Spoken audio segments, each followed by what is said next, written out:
Thank you. Thank you very much, and I will thank you again, the organizer of this wonderful conference, for inviting me and to allow this session to be performed. So, as various scholars have pointed out, in the second half of the third millennium BC, diverse spheres of interaction were at play in the central Mediterranean, and the Belbicar one, the Aegean, and the Adriatic one, the so-called Cetina sphere. Looking at the Brooksbank's map, they appear separated from one another, but instead, as we will see, these were rather intertwined. Yet different models have been suggested as regard the extension of these interaction spheres, the chronology, the interplay, and the patterns of connectivity underlying each of them. Although, of course, the history of the spheres as regard each of them started at diverse times and differs in terms of both quantity and quality of data, and I think maybe Belbicar wins. No, I don't. I'm joking, also the Aegean sphere wins. We can say that this discussion on their coexistence and possible interplay arose mainly in the late 90s. And significant contributions to the topic are to be found in the proceeding of the Aegean Conference, such as the Emporium between the Balkans and the Aegean, and finally Hesperos, which represent fertile ground for discussion. But of course, there is also a range of other publications before and afterward that inform those works. So now I'm briefly revisiting the history of discussion starting from the 2000s, so I'm not going too much earlier. So we have just heard from Nicolis, and this is his work from 2005, in which he was stressing the possible link in between northern Italy and the Aegean sphere through Italy, and he emphasized the active role of southeastern Italy. This is something that's interesting here in the forest, pushes this kind of connectivity. And he also was highlighting, as he did today wonderfully, the importance of the Trentino areas for the copper ores, which were becoming to be a very sought-after materials. And then, of course, we have the work of Maran. Maran, of course, worked well before 2007.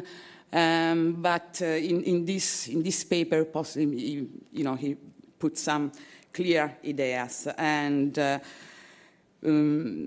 so he divided the third millennium in three main chronological horizons. So what is interesting for us here is the second and third horizon, spanning the third quarter of the third and the last quarter of the third millennium BC. So basically, at one point, he doesn't seem to see so much network or interaction going on in the second of this horizon, which basically is the Belbicar sphere, while you see a more intertwined Mediterranean just in the last phases, that is, at the very end of the third millennium BC, in which what he called the Argonauts of the Western Balkan, that is, in his opinion, specialized seafarers were starting from the Western Adriatic, when traveling all around the Adriatic and Ionian Sea and reaching as far as the Peloponnese on one side and eastern Sicily and Malta on the other side. And this was, I think, the birth of the Cetina phenomenon somehow. And then, of course, there is Volker Heide. There are Volker Heide papers. So Volker Heide, as all of you well known, embraced a core periphery perspective and also tried to outline the syncretistic aspect of Cetina in which bell beaker element would have been included in the local repertoire, and this forged a new identity. And this syncretistic cultural aspect were possibly responsible for the connection between the bell beaker sphere and the Aegean sphere on the other end. And of course, in this center core periphery, he acknowledged the existence of, the possible existence of different cores, like the bell beaker one and the Aegean one, and areas like, the Western Balkans and Southern Italian would have been at both the periphery of those two cores. And of course, I'm going very fast here. Then there is the work of Ramstorff, and he was, more interested in the two bigger networks, the bell beaker one and the Aegean one, so he kind of was less interested in what was happening in between, but and in this paper, at least, he embraced a comparative approach, comparing these two networks and possible influences between one another. And of course, he highlighted those elements that were, possibly connecting, the archaeological evidence and archaeological materials connecting those two spheres. And of course, this is the work by me, Alberto Cazzella, firstly, and then me. And so our perspective was from really the center Mediterranean. So in one sense, it was different from the other one. And so we put forward some ideas. So one is that Cetina, of course, was not just confined in the last quarter of the third millennium BC, but would have begun earlier, around the mid of the third millennium BC. So in this case, we match what Starshoff-Orenbauer said. But we said that because we were observing other areas mainly, not just the Dalmatian area, but so mainly, as I said, Malta and the central Mediterranean. And also in those regions, especially the Peloponnese and Malta, there are clues that two phases could be singled out in these 500 years. And the proof came from the stratigraphy at Olympia, which was pointed at by Kumuzelis in the 80s and then revisited by Rambach in the 2000. And of course, with the early appearance of decorated thicknet rim ball, resembling, of course, resonating with Cetina, and just later on in the Olympia Altis, the decoration framing the Andel. And this matched wonderfully with the sequence that was coming into light in Malta with the so-called thermware. So be aware that thermware is misleading because this pottery is not related with Thermi in the island of Lesbos, but is, of course, more related with the Cetina sphere of interaction, and then the Tarshin cemetery. And and the other thing that we try to outline, that possible there were Argonauts of the West Greece and not only Argonauts of the Western Balkan. And so our idea is that, of course, there was a spread of small group of people from the Eastern Mediterranean toward the the Eastern Adriatic toward the Western Adriatic, and then the Peloponnese. And but the agents going into the Central Mediterranean were not, from the Eastern Adriatic, but they possibly moved from the Peloponnese. Not by chance, there were those communities that were allow me, balkanized in somewhere. So there were the communities in which the Cetina group possibly settled and blended in. And of course, in this idea of two phases, there are also two phases from the Peloponnese, and only the second one would have reached the Aeolian island in the South Iranian Sea. So now we have to speak a little bit about chronology. I try to be not so boring. So Stasio wonderfully illustrated before me the old ideas and the new ideas about Cetina chronology, so I'm not really going too deep into that. This is just to show, you know, I mean, the old Govedaritsa proposal of three different phases, in which the second, of course, was mixed in with Ljubljana.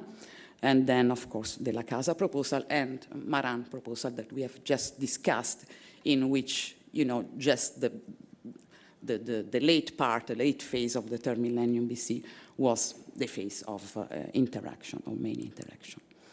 And this is Stasio chronological proposal, so I'm not discussing it too much. Just because, okay, Stasio said that it is not really possible to divide two phases, at least for now, into Cetina. I firmly believe that, I mean, this late phase can be singled out, and for now, on the basis of those vessels that he already showed, which of course have the decoration framing the handles. But okay, for the rest of we have to work, I think, on the possibility of two phases. And so, those are new 14C dates from Malta, and they are validating this hypothesis in which there is a phase which does exist. We label it termiware, okay, because of, I mean, it is a term that is in use, and so we keep using it. But anyway, so this so-called termi pottery, which is very similar to Cetina pottery, is, I mean, mostly into the third quarter of the third millennium BC, while the Tarshin cemetery pottery will develop later, so in our second phase of contacts. And okay, now I will trying to put everything together if I can. So I have tried to build a very simple. It's not a graph. I mean, a table. You know, trying to show you the chronological coherence within the diverse areas, and then I try to show to plot the available data from the Bell Beaker in Italy. I missed the last data, but yes, I know, I'm aware of that. And of course, I think we have to work on it still more. Most of the data are, especially from Tuscany, are all very old data on a long-lived sample with a huge standard deviation. So really, they are not really usable. But what is interesting here are, of course, the dates coming from the Cappuccini cave, which in southern Italy, we are going to see the Cappuccini cave very soon. It is not considered a real Bell Beaker, but rather a hybridization in between the local late La Terza pottery and Bell Beaker decoration. So it is quite early, anyway, in the sequence of Bell Beaker Italy, because it's almost we would start in the mid of the third millennium BC, and so it posed the question of whether the Bell Beaker in Italy may have a beginning, maybe a little before the mid third millennium BC. And of course, then the later date that also Franco Nicolis showed us from Castenaso, from the site of Castenaso. And those, I mean, in this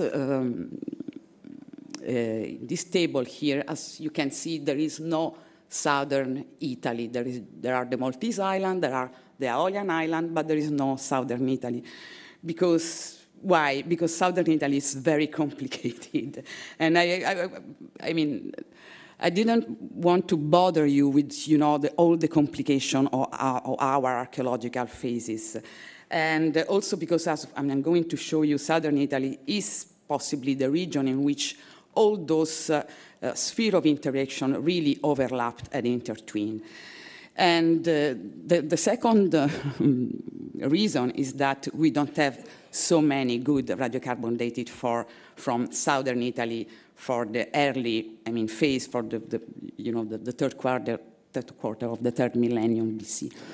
What anyway, what I'm stressing here is, of course, you can see, sorry, the dates from Dalmatia, and the one that also Stasio showed us, and then the date from the beginning of Capo Graziano. So if you follow my idea that there were two phases of interaction, and then the second one, okay, it was mediated by the Peloponnese, but it would happen in the second half of the, I mean, in the last quarter of the third millennium BC. So you can see that those, you know, couple of dates more or less overlap, and they also overlap with the site of Oliva Torricella in inland Campania, in the coastal, Tyrrhenian coast of Campania, which has yielded a very renowned Cetina type pottery.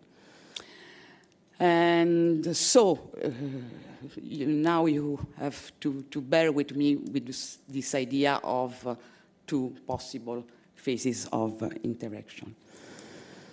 And so if we map all that we know, all what we know for the third millennium, the second half of the third millennium BC in Italy, and so we have, so I've used the wonderful map of van der Linden just to show the Europe situation, no, not for the Italy, of course. So, and this, in this map, I tried to stress, to highlight the fact that there are some areas in which one of the sphere is prevailing. So, of course, we have northern Italy with the Belbiker and Sardinia, of course, and the western part of Sicily. Then we have, this is the whole second half of the third millennium BC. Then we have a little more patchy areas in which the Cetina sphere would prevail. And then we have, of course, some areas, and then we have the areas in which the Aegean, and in my sense, this is the Cetina-derived Aegean connection prevailed, which are mainly the small island in eastern Sicily in the central Mediterranean. And of course, we have discussed the possible links in between the Cetina pottery and the Belbiker pottery, and possible communal roots, etc., etc. In this slide, I'd like to stress also the Aegean, and in this case is the early Helladic Aegean component in the Cetina, possible Cetina pottery. So what is, and this is why in Malta it was called Termi, because it was thought that the link was directly with Troia I and Termi in the island of Lesbos. But instead, the possibility is that this type of pottery, so the decorated thickenet ring bowl originated in the Eastern Aegean in the early third millennium BC, and then through Macedonia, Greek Macedonia and Macedonian, reached the Dalmatia area in the mid-third millennium BC, and then it spread again. But, of course, we have already discussed the Belbiker elements in the Cetina sphere, which are mostly the stone wrist guards. And in this map, Ramsdorff overlook the presence of wrist guard that we have seen before in the Trieste karst caves. And I think those are an important, important point, because as you can see, no wrist guards has been found in southeastern Italy and southern Italy at all. So while, I mean, a lot of them are, of course, in Palagruja. And so there is the possibility that this was a link toward the northern Adriatic rather than a link across the two coasts of the Adriatic. Of course, we can discuss this. And then, okay, I'm showing the Privlaca gold items. Just to point out that, in my opinion, they are not buttons of bell beaker influence, so we can discuss that. But I agree with Stasio, they can be early and not really related with the bell beaker. And okay, so of course there are connections with northern Italy. We have discussed them widely, so I'm not going again into them. But I'm just showing them to say that possibly there was a different kind of pattern of interconnection going on between that link the Dalmatian area with the northern Adriatic, and it differs from what link, the connection with the Peloponnese and with the Eastern Adriatic, because maybe it stemmed from a cultural continuum, the cultural connection that were going on well before that, and they possibly were not seaborne but terrestrial, and so it was a kind of development of those connections that follow a different path and had a very different reason from the one in the southern, the southern sphere. And we are again in Palagruja, just because, not only because Palagruja is very important in those Adriatic relationships, but also because the work of Stasio and colleagues clearly demonstrate that the flint recovered in Palagruja and also the flint from Dalmatia, not only from the Neolithic, but also in the Chalcolithic and even in the early Bronze Age, I think, was from Gargano provenance. And so this is one of the few items that were raw material that we are now aware that were circulating in this Cetina sphere, at least in between the eastern and western Adriatic side. But contrary to what Maran thought, we believe that those connections were not really related to exchange, mostly because all the site yielding Cetina type pottery in Italy are inland side, they are not coastal. The only coastal side are grouped around the Gargano, and so in this case, of course, there could have been a continuity from the Neolithic in seaborne exchange, and so mostly seaborne social contacts. But for the other sides, of course, we have to think about a different kind of models. And as was pointed out by, not also by us, but also by other authors, among which Folkeride, it would possibly was the movement of small group of people.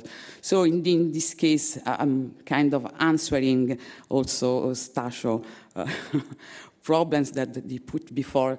If there is, he said it's difficult that there were specialized seafarers, starting from the Cetina River. So I'm not thinking about specialized seafarers. I'm thinking about small groups that, of course, know how to cross the Adriatic and settled, of course, in inland side in southern Italy. And doing that, maybe they were looking for environment that were similar to the one in the opposite Adriatic coast. And they blended with the local community, as could have been, as the case of the La Terza vessel found in the tomb can show us. And here we are in the Peloponnese. Different, I mean, in Italy, especially in peninsular Italy, all the Cetina finds, most of the Cetina finds, unfortunately, are stray finds. Some of them from settlement and a couple of them from tombs. While in the Peloponnese, especially in the northern and western Peloponnese, they are found in settlement, and in this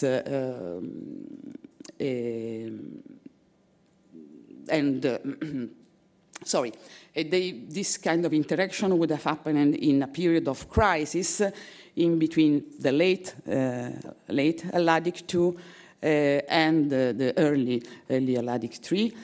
In the first phase, and while in the second phase, of course, the mature early Helladic III. And so this connection had a strong impact on those communities and prompted a new expansion drive towards the Western Mediterranean. And so there were, as I said, also exactly those communities that then were driven to go toward the Central Mediterranean. And okay, this is just very quick because Maya has already mentioned our work on, archaeometry, pottery archaeometry. But it's just to say that the pottery in the Aegean was locally made, and the work of our Maltese colleague in Malta has shown that also the Cetina related pottery in Malta is locally made, and unfortunately we weren't able so far to analyze the pottery in southern Italy, but I hope that we succeed at one point. But yeah, there is the strong possibility that was locally made, so it was not the pottery that was being exchanged either.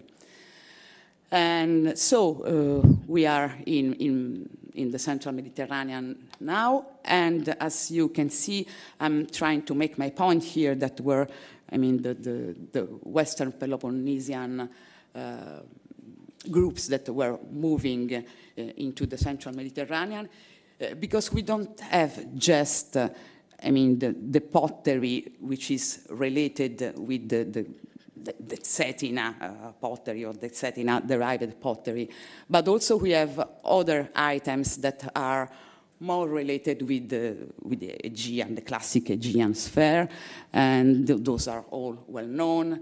Is the slaughtered spearhead, the bone tubes found in northern Apulia, and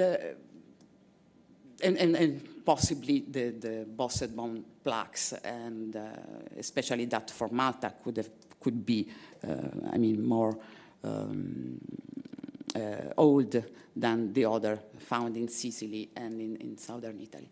And as you may see from this map, again, and this map should refer just to phase one, differently from the other one that you saw before.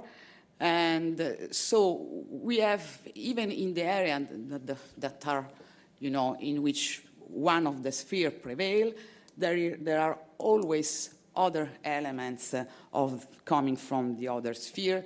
And this is the case, for instance, of bell beaker vessels that are known in Campania, so an area which would be marginal, just to use this term, in between, the bell beaker and the Cetina and the Aegean area, in which, anyway, in sites that are very close to regionally close to one another, we have either bell beaker or Cetina. And for this site here, Gaudello, I've seen that you have a poster downstairs, which maybe is interesting to see. And one of the oddity, of course, is this the vessels from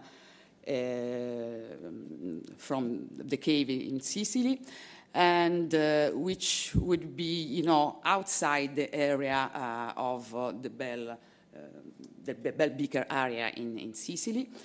And it is thought to be earlier, I mean, yeah, older than the bell beaker developing in Western Sicily. So a possible connection here is with the Tyrrhenian coast, I mean, the Tyrrhenian site, rather than, I mean, with the spread of bell beaker in the rest of Sicily.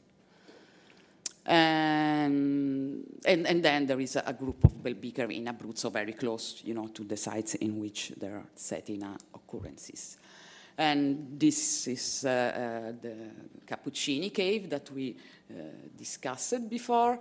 And but there are also, I mean, some specimens in the very core area.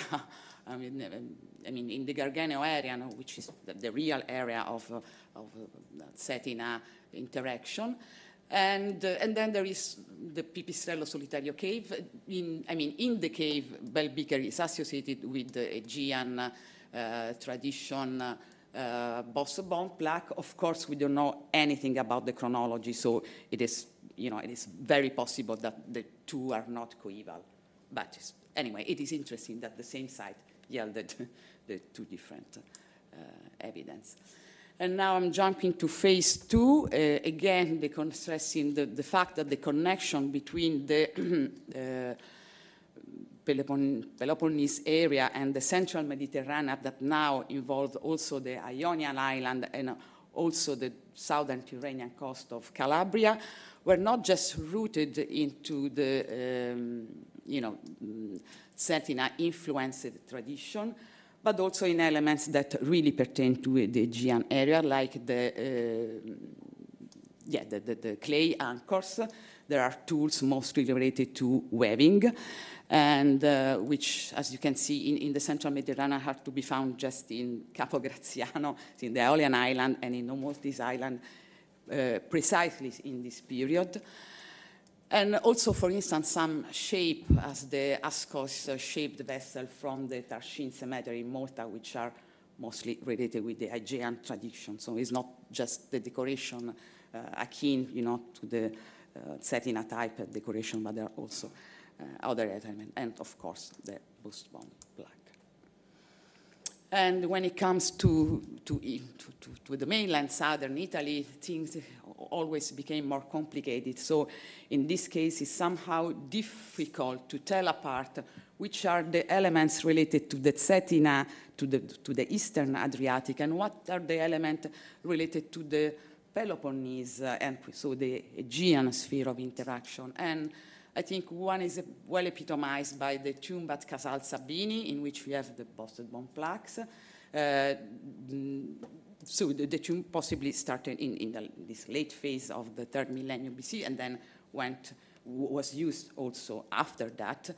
But apart from this, we have a vessel with perforated shoulders, and so it was thought to be reminiscent of the Kotorat-sized vessel here, but it also can recall the perforated shoulder vessel from Lerna. And so in this case, the parallel is not very precise, but this is the idea of a vessel with perforated shoulder, and so we can be in two minds in this case. And also we have other sites that are possibly more related, again, with the Aegean, with Olympia, and with the Aegean sphere of influences.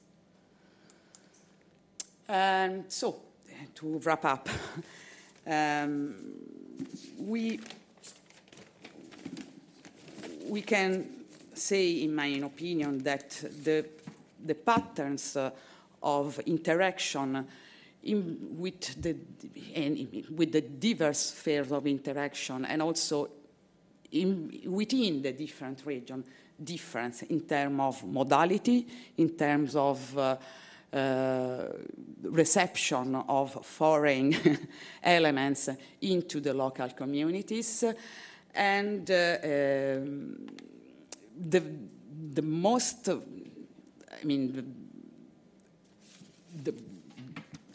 the impact that is clearly visible of those interaction, is on the central Mediterranean island. So it would be the Aegean, let's say, Cetina-inspired Aegean sphere of interaction, because it's here that they started, I mean, this connection prompted the establishment of real maritime network exchange. And this is clear because we found, even before the end of the third millennium BC, Capo Graziano pottery in different sites in Italy, and for instance, in southern Lazio, in a zone that was classically Belbiker zone.